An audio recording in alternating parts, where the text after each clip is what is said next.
नमस्ते। ओवरव्यू में आपका स्वागत है। बीजेपी ने अब स्वामी भक्त बाबुओं को उतारा केचुआ के बचाव में। दूसरा, अखलाक को किसी ने नहीं मारा। और तीसरा, आजम खान क्या कभी जेल से बाहर आएंगे? इन दोनों विषयों पर बात करने से पहले हमेशा की तरह आपसे आग्रह, चैनल को सब्सक्राइब करें और अगर हो सके तो चैनल की मेंबरशिप भी ले लें। मेंबरशिप का मतलब कि हर महीने आपको एक छोटी रकम हमें आर्थिक सहयोग के रूप में देनी होती है, और अगर आप हर महीने का कमिटमेंट नहीं करना चाहते हैं तो एक बार एक मुश्त वन टाइम भी आप हमारा आर्थिक सहयोग कर सकते हैं। हमें आपके दोनों सहयोग की आवश्यकता है। सब्सक्राइबर बढ़ाइए, अगर आपको ठीक लगता है तो कम से कम 2-4 लोगों को भेजिए, दोस्त मित्रों को, उनसे कहिए कि इस चैनल को देखें, सब्सक्राइब करें। और थोड़ा जब आप देखिए तो उस पर लाइक कमेंट भी करिए, तो उससे भी ठीक रहता है। और दूसरा, अगर हो सके तो आपके मेंबरशिप ले लेंगे तो हमें आर्थिक सहयोग की आवश्यकता है। तो सबसे पहली बात, बीजेपी ने अब स्वामी भक्त बाबुओं को उतारा केचुआ के बचाव में। देखिए, ऐसा है कि ये तो अब करीब करीब स्पष्ट हो गया है, उसको अलग अलग ढंग से लोग जस्टिफाई कर रहे हैं। जो हार्डकोर भक्त भी हैं वो ये मान रहे हैं, उसको कह रहे हैं कि बहुत स्मार्ट मूव है अमित शाह का। बिहार का इलेक्शन पूरी तरह से मैनिपुलेटेड, अब उसको वोट डाका कहिए, वोट चोरी कहिए, रिग्ड कहिए, लेकिन ये टोटल ही ढंग से मैनिपुलेटेड है। उसको एक तबका ये कह रहा है, जो भक्तों का तबका है, कि साहब अमित शाह जैसा तो बढ़िया आज तक प्लानर, ऑर्गेनाइजर, प्लान करने वाला, बढ़िया से एग्जीक्यूट करने वाला कोई है ही नहीं, इसलिए वो जीत रहे हैं। उनकी ये क्षमता बहुत ज़्यादा है। मेरा एक ही प्रश्न है, जब आप पॉलिटिक्स की बात करते हैं, जब आप विचारधारा की बात करते हैं, जब आप देश के नेतृत्व की बात करते हैं, तो ये सारे लोग की स्टेक्स ज़्यादा है। इस देश में जैसी देश आज़ाद हुआ उसके बाद का जो कॉन्स्पिरेसी हुई, जो षड्यंत्र हुआ, जहाँ पे एक गिरोह के लोगों ने मिलके राष्ट्रपिता महात्मा गांधी की हत्या का षड्यंत्र रचा, उसको प्लान किया और उसको परफेक्टली एग्जीक्यूट किया। तो क्या आज की तारीख में गोडसे को मैनेजमेंट की बुक्स में पढ़ाया जाना चाहिए? गोडसे क्या राजनीति में ये होंगे कि क्या बढ़िया उन्होंने, उनका एग्जीक्यूशन तो गजब का था, ये होना चाहिए। हालांकि प्राइवेटली आरएसएस की विचारधारा के लोग ये मानते हैं कि गोडसे उनके युग पुरुष हैं, उनके प्रकाश स्तंभ हैं। लेकिन अगर कोई बेईमानी में किसी ने एग्जीक्यूशन किया है, बेईमानी की स्ट्रैटेजी की है, बेईमानी की प्लानिंग की है और बेईमानी करके दूसरा लेवल प्लेइंग फील्ड नहीं रखी है, ताकत की जगह है, तो इसको आप good strategy, good execution, good planning मानेंगे कि ये चोरी है? इसको धीरे धीरे लोग इसको, बीजेपी ये कहने में धीरे धीरे सफल हो रही है कि भाई ये तो होता ही है, ये अच्छे स्ट्रैटेजिस्ट हैं, ये उन्होंने वोट कर लिया, उन्होंने 50 लाख वोट ले आए, वो ले आके 2 जगह करवा दिए, क्या फर्क पड़ता है, आप भी करवा लीजिए, ये कोई बात हुई? अब क्या हुआ है कि ये तो सब जगह है। बिहार में हो गया 90% स्ट्राइक रेट, एक सरकार बन गई 243 में 200 विधायक की। पहली जगह एसआईआर हुआ, अब 12 जगह और एसआईआर हो रहा है। और मूल प्रश्न अब लोग ये पूछना शुरू कर दिए हैं, क्योंकि ये प्रश्न है। प्रश्न ये है कि हमारा जो संविधान है, जब वो लिखा गया, जब उसको बनाया गया, तो उस समय जो संविधान निर्माता थे उनको समझ में आ रहा था कि इस देश में, दुनिया में पहली बार स्वतंत्रता के साथ देश के सारे नागरिकों को वोट का अधिकार दिया जा रहा था। और वो वोट का अधिकार, वो दरवाजा था, वो पहली सीढ़ी थी, जहां से वो चल के अंदर आके वो बराबरी की बात, हक की बात, जो उसका मानो अपने चुनने की बात, ये सारा कुछ उसके हाथ में ताकत आ रही थी और आ गई थी। लोकतंत्र का एक लार्जर वो है कि इक्वलिटी, लोकतंत्र का है कि हम सब बराबर, और उसकी जो सीढ़ी है, जिसका जो पहली सीढ़ी है, उसका जो दरवाजा है, वो चुनाव है। आज क्या हो रहा है? आज ये हो रहा है कि एक दल विशेष, आरएसएस के समर्थित जो दल हैं, वो तो सीढ़ी से चल जाएं और उसके बाद इलेक्शन कमीशन उस सीढ़ी को हटा दे। यही हो रहा है। अब इसके अगेंस्ट इस देश के एक ही व्यक्ति ने ठीक से आवाज उठाई और उस व्यक्ति का नाम राहुल गांधी है। सरकार बेचैन है क्योंकि ग्राउंड पे समझ में आ गया है कि एसआईआर में बेईमानी हुई है। अब राष्ट्रव्यापी अभियान की बात हो रही है। दिल्ली में एक बड़ी रैली का आयोजन है, सरकार परेशान है। अब ऐसे में ऐसे एटमॉस्फेयर में 272 बाबू, जिसमें कुछ इकट्ठा किए गए हैं, 12 जजेस हैं तो 110 आईएएस हैं तो इतने आईपीएस हैं तो इतने फौज, इसमें एक भी किसान नहीं है, इसमें एक भी गरीब मजदूर नहीं है, इसमें सब को पेंशन मिल रही है।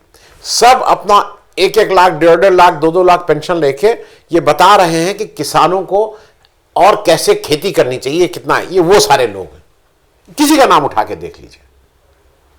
और इन सारे लोगों को सरकार ने दबाव, ये जिस तरह से लिखा गया है, आप उस लेटर को, ड्राफ्ट उस लेटर का देख लीजिए, क्या क्या बातें कह रहे हैं।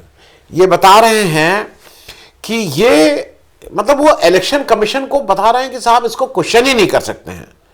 और जो भाषा का इस्तेमाल कर रहे हैं वो ये कह रहे हैं कि ये it is a imported rage, Rahul Gandhi के लिए कह रहे हैं नपुंसक गुस्सा। अब मालूम नहीं इस पे, इस शब्द पे कुछ कहना ठीक नहीं रहेगा, क्योंकि जितने लोग हैं एक समय देश के में अच्छे से क्या काम करते थे वो तो पता ही लग गया कि कैसे काम करते रहे होंगे और किस मिजाज के रहे होंगे। लेकिन मुझे इसमें जितने भी नाम देख के, उसमें देख के शर्म आती है। मुझे शर्म आती है कि इस देश में एक वो वर्ग जो खूब खाया पिया अघाया हुआ है, बढ़िया पेंशन ले रहा है, उसको क्या ऐसी गर्ज है कि वो बीजेपी के और सरकार के इशारे पे इस तरह के सबको मिल रहा है। कोई पोस्ट रिटायरमेंट कुछ ले रहा है, कोई कुछ ले रहा है, सबको। अब कितना लोग हैं भाई, 60-65 साल के हो गए हो, अभी और चाहिए, और लेने की चाहत, और कुछ मिल जाए, और कुछ मिल जाए, केवल वो है, और कोई बात नहीं है। जो भाषा है इसमें। अच्छा, दूसरा एक और चीज सुनिए, वो बता रहे हैं पॉलिटिकल पार्टी। अरे भाई, अगर आपको लगता है इस तरह की आपकी बात में, आइए ना, 272 लोग हैं, बनाइए पॉलिटिकल पार्टी, लड़िए और लीजिए देश की बागडोर अपने हाथ में, बनाइए, चलाइए बढ़िया से। लेकिन आप एक व्यक्ति विशेष को टारगेट कर रहे हो। और दूसरा, आपको शर्म आनी चाहिए जब आप टीएन शेषन का नाम लेते हैं। आपने इस पत्र में लिखा है कि एक समय था टीएन शेषन ने कहा था साफ साफ, इलेक्शन कमीशन सरकार का मातहत नहीं। यहां तो इलेक्शन कमिश्नर दौड़े दौड़े सरकार के यहां चले जाते हैं, जी सर बताइए सर क्या लिखना है, सर बताइए सर, मीटिंग करने वहां जाते हैं, याद है ना। तो ये बात मैं इसलिए कह रहा हूं, निहायती गैर जिम्मेदाराना, निहायती बचकाना और इस देश के साथ न्याय नहीं करने का यह लेटर है।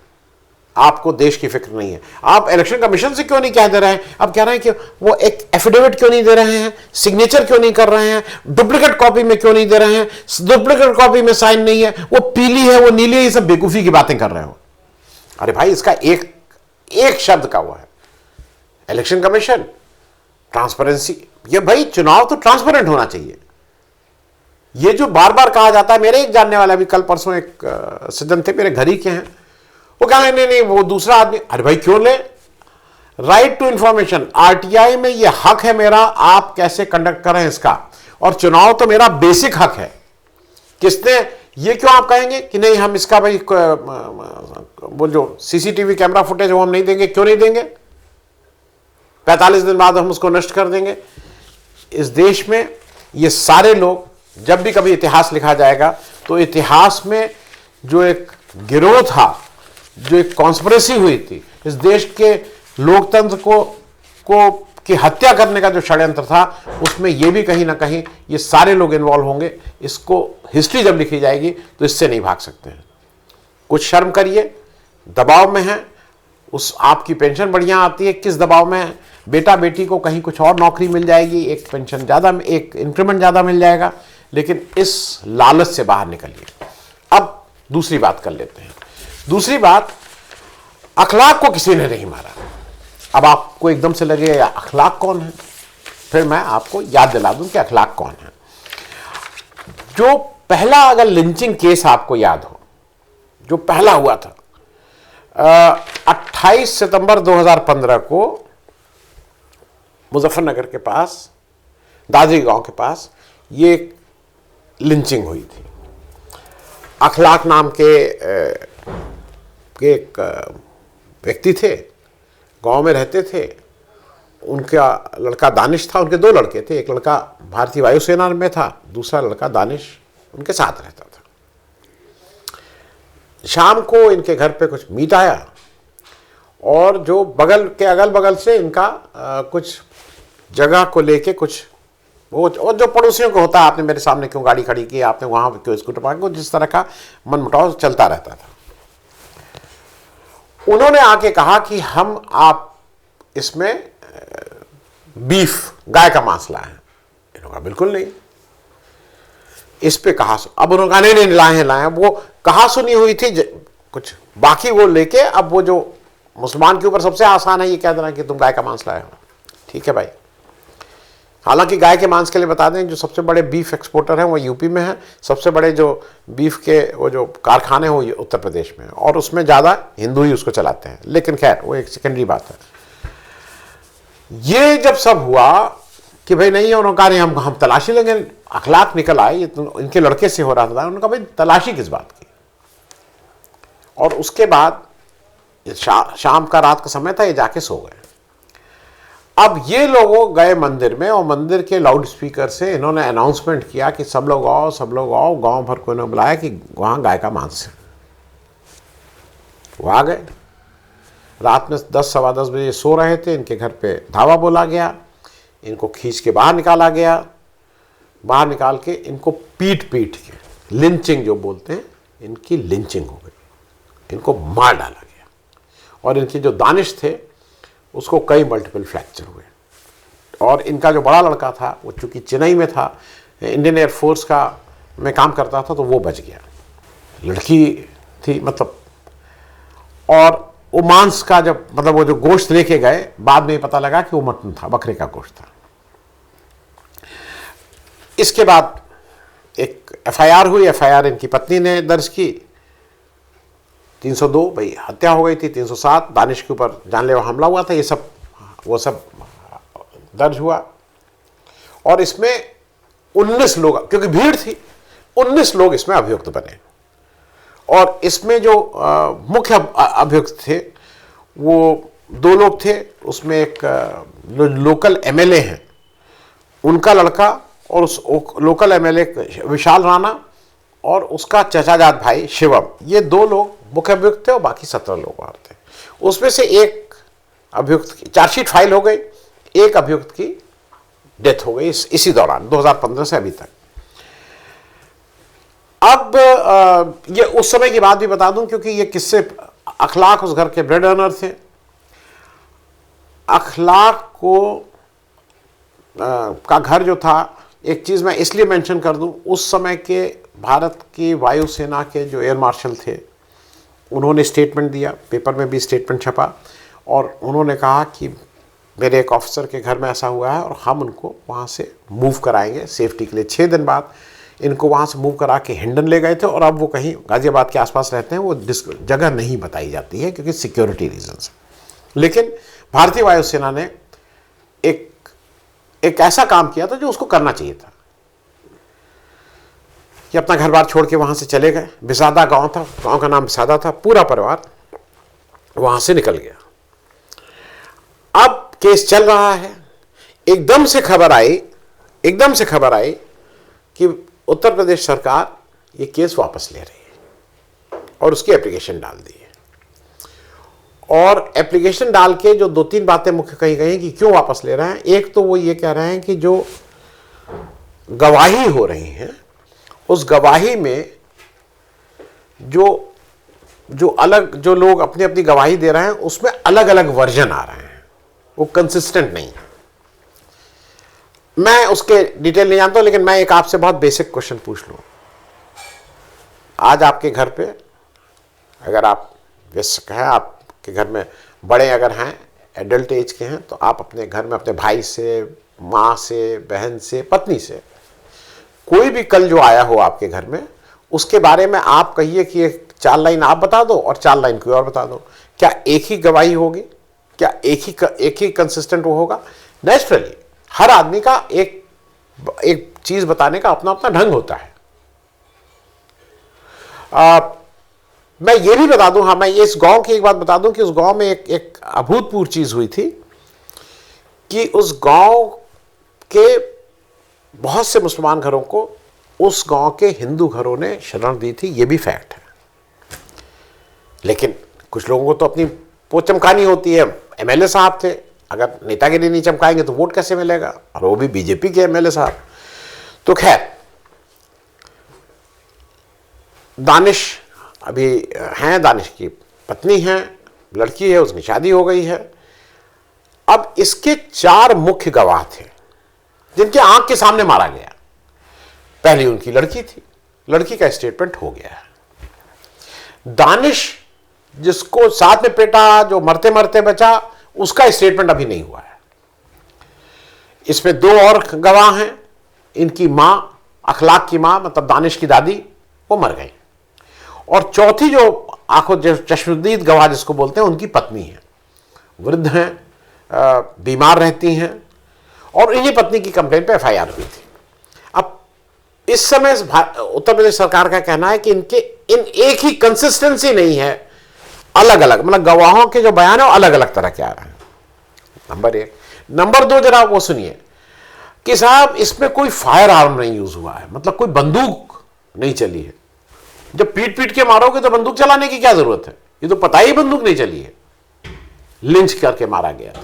और तीसरी बात, अब साहब इनको 10 साल, इतने लंबे समय से सबको तो बेल है, तो इनके हिसाब से बेल का मतलब ये बेगुनाह है, ये सरकारी पक्ष है। इस तरह से, और ये बिल्कुल क्लियर मैसेज देने की वो है कि अगर ये करोगे तो हम तुम्हें पीटेंगे। मेरे हिसाब से आप इस देश का सुप्रीम कोर्ट, इस देश का जो भी न्यायपालिका है, और इस देश का हम और आप भी, अगर अखलाक का ट्रायल चले, उसमें जो भी हो, उसमें जो भी सजा मिले, कोर्ट करेगा तय डिसाइड। लेकिन ये जो एक स्टेट उतर के आ जा रही है और फिर उसके बाद इस तरह का व्यवहार कर रही है, वो मेरे ख्याल में अखलाक या इस तरह की जिनकी भी लिंचिंग हुई है, और लिंचिंग नहीं भी हुई है, उनके साथ अन्याय नहीं, पाप की श्रेणी में आता है। और आप जब ये करते हो तो आप राष्ट्र का, प्रदेश का, इंसानियत का कितना नुकसान कर रहे हो, ये शायद इन लोगों को मालूम ही नहीं है जो इस तरह के केस को विड्रॉ करने की पैरवी कर रहे हैं। अब आ जाते हैं तीसरी बात पे। आजम खान क्या कभी जेल से निकल पाएंगे? आजम खान 2 दिन बेचारे अभी सितंबर में 2-2.5 साल बाद निकले थे, फिर पहुंचा दिए गए जेल। और इस बार तो जेल बड़े, मतलब जो पहुंचाए गए हैं वो भी मैं आपको बताऊंगा। आजम खान के ऊपर कोई कहता है 111, 108, मतलब 100 के ऊपर ही केसेस दर्ज हैं। इसमें से 99% केसेस 2017 के बाद जब बीजेपी की सरकार उत्तर प्रदेश में आ गई तब के हैं। इसमें 5 केसेस में उनका कन्विक्शन हो चुका है। कोई कहता है 5, कोई कहता है 8। 5 से 8 केसेस में कन्विक्शन हो चुका है। उनके ऊपर केसेस क्या क्या हैं? बकरी चोरी का एक केस है, भैंस चोरी का एक केस है, किताब चोरी का एक केस है। ये सारे केसेस हैं आजम खान के ऊपर। आजम खान के ऊपर कोई हत्या का केस नहीं है, आजम खान के ऊपर कोई रेप का केस नहीं है, आजम खान के ऊपर कोई डकैती का केस नहीं है। ये बात मैं इसलिए बता रहा हूं कि जो केसेस हैं वो किसी भी नेता के ऊपर लग सकते हैं। उनके ऊपर एक डूंगरपुर कॉलोनी में अवैध कब्जा किया उन्होंने, उसमें 7 साल की सजा। उसी डूंगरपुर कॉलोनी में एक और अवैध कब्जा, 10 साल की सजा। उन्होंने हाईवे पर चक्का जाम किया था 2008 में, उसमें 2 साल की सजा। उनके लड़के का फेक बर्थ सर्टिफिकेट निकला, उसमें भी 2-4 साल की सजा। और उन्हीं को नहीं, लड़के को, लड़के की मां, मतलब आजम खान की पत्नी को और आजम खान को, तीनों लोगों को उसमें सजा हो गई और जेल गए। फेक बर्थ सर्टिफिकेट की बात मैं इसलिए याद दिला दूं, इस सरकार में जनरल वीके सिंह थे, भारत के सेनाध्यक्ष रहे, उसके बाद मंत्री बने, 2 बर्थ सर्टिफिकेट थे, सुप्रीम कोर्ट तक केस गया था, कोर्ट ने कहा था, और ये चाहते थे एक बर्थ सर्टिफिकेट के हिसाब से आज रिटायरमेंट हो रहा था, जो दूसरा बर्थ सर्टिफिकेट था उसके हिसाब से 1 साल बाद हो रहा था, तो ये कह रहे थे वो पुराना वाला लीजिए, और वो वाला लीजिए जिसमें मेरी आगे तक मैं नौकरी करूं। इस देश का सेना अध्यक्ष, चीफ ऑफ आर्मी स्टाफ, वो ये हेराफेरी कर रहा था। कोर्ट ने कहा कि विड्रॉ करिए, इट डजंट लुक गुड कि आप इस पद पे बैठे हुए, तब इन्होंने विड्रॉ किया। मैं व्यक्तिगत रूप से इस केस को जानता हूं, क्योंकि मेरे भाई साहब ने इस केस को परस्यू किया था, और अगर वो जिंदा रहते तो ये जेल में जरूर चक्की पीसते। वहां पे क्या हुआ, फेक बर्थ सर्टिफिकेट तो वहां पे भी था, वहां पे तो मंत्री बना दिए गए। अब एक हेट स्पीच 2019 के इलेक्शन में आजम खान ने हेट स्पीच दी थी, 3 साल की सजा। और मोदी जी तो जो स्पीच देते हैं वो तो प्रेम स्पीच होती है, जितनी सुंदर सुंदर बातें करते हैं, वो तो हेट की तो बात ही नहीं करते हैं। अमित शाह, कपिल मिश्रा, अनुराग ठाकुर, ये सब लोग तो हेट स्पीच दूर दूर तक नहीं, और वो केसेस चलते रहते हैं, महीनों चलेंगे। इनका 2019 के केस में सजा होगी 3 साल की सजा। और एक चीज और बता दूं, इनके ऊपर 27 एफआईआर केवल अगस्त 2019 में हो गई हैं। कब हुई? ये लोकसभा का इलेक्शन जीते। अच्छा, इससे पहले एक और चीज सुन लीजिए, 10 बार के लगातार एमएलए रहे हैं। एमएलए क्यों हुए? नवाब रामपुर के अगेंस्ट वहां के बीड़ी वर्कर, वहां के टेक्सटाइल वाले वर्कर, वहां के जो रिक्शा यूनियन, इन सब की यूनियन बनाए, और नवाब के अगेंस्ट एक आंदोलन चलाए, लोगों में पॉपुलर हुए, एमएलए बने, और फिर 10 बार लगातार एमएलए रहे। बीच में एक बार राज्यसभा भी गए, फिर ये बन गए लोकसभा, और फिर इनकी चाबी कसी जाने लगी। अगस्त 2019 में इनके ऊपर 27 केस 1 महीने में लगाए गए, करीब करीब 1 केस रोज। और अभी लेटेस्ट जो ये भेजे गए हैं, वो भेजे गए हैं, इनके लड़के के 2 पैन कार्ड थे, क्योंकि वो शायद 2 वो थे, तो 2 पैन कार्ड थे। उस पैन कार्ड से ये कहीं नहीं आया है कि कोई बेईमानी हुई, कहीं से लोन ले लिया, किसी को चीटिंग कर दी, कहीं वो नहीं। 2 पैन कार्ड थे, और उस 2 पैन कार्ड की सजा ये हुई है कि लड़के को भी 7 साल की सजा, इनको भी 7 साल की सजा। और ये फिर इसलिए बताना जरूरी है कि वहीं पे स्मृति ईरानी के 2 पैन कार्ड सामने घूम रहे हैं 2016-2017 से, उस पर कोई कार्रवाई नहीं। तो ये सरकार ने बिल्कुल ये मेरे ख्याल में अब तय कर लिया है। 77 साल इनकी उम्र हो गई है, कितने दिन जिएंगे देखने वाली बात होगी। लेकिन आजम खान को अगर भाजपा सरकार रहती है, अगर वो 272 स्वामी भक्त लोग की बात मानी जाती है, तो मुझे तो नहीं लगता है कि वो जेल से निकल पाएंगे। Thank you so much.